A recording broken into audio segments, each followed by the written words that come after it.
Surprise right.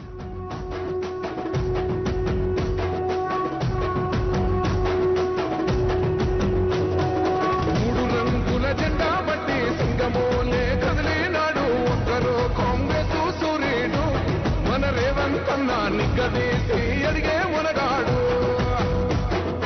విడు భూమిన వానైతాడు విదసాదల ధైర్యం. యువమిత్రులందరికీ నమస్కారం. ఈరోజు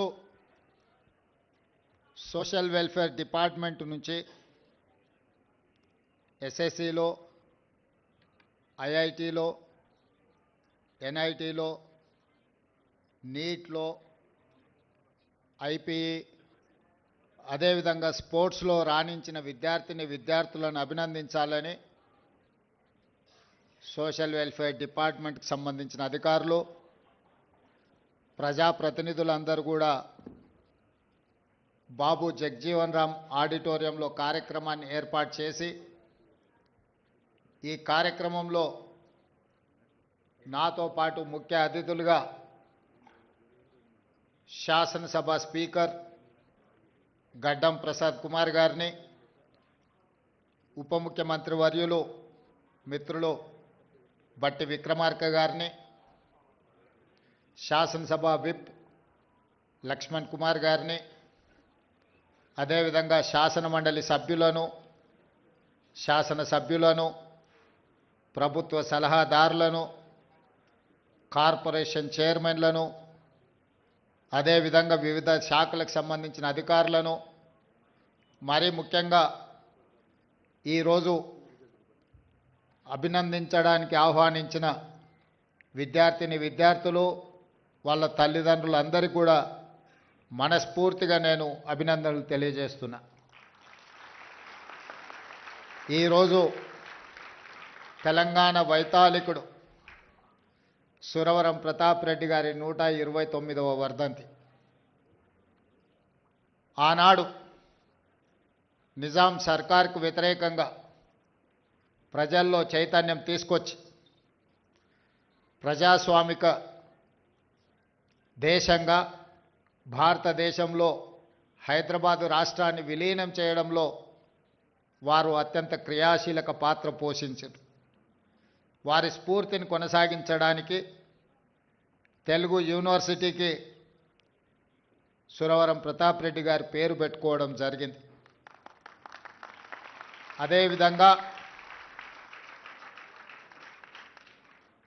నిజాంలు, రజాకర్లను, ఘడీల దొరలను ఎదురించి నిలబడ్డ వీర వనిత చాకలి ఐలమ్మ స్ఫూర్తిగా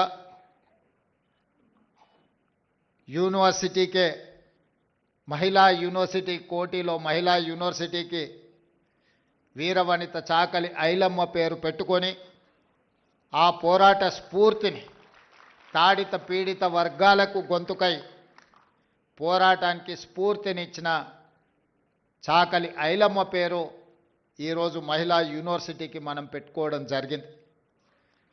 ఇదే కాదు, టెక్స్టైల్ కళాశాలకు సంబంధించి కొత్తగా కేంద్ర ప్రభుత్వ అనుమతి తెచ్చుకోవడమే కాకుండా ఈరోజు దానికి డాక్టర్ కొండా లక్ష్మణ్ బాపూజీ మొదటి తరం తెలంగాణ ఉద్యమంలో తెలంగాణ రాష్ట్ర సాధన కోసం సర్వం త్యాగం చేసిన కొండా లక్ష్మణ్ బాపూజీ గారి పేరును ఈరోజు టెక్స్టైల్ యూనివర్సిటీకి మనం పేరు పెట్టుకోవడం జరిగింది.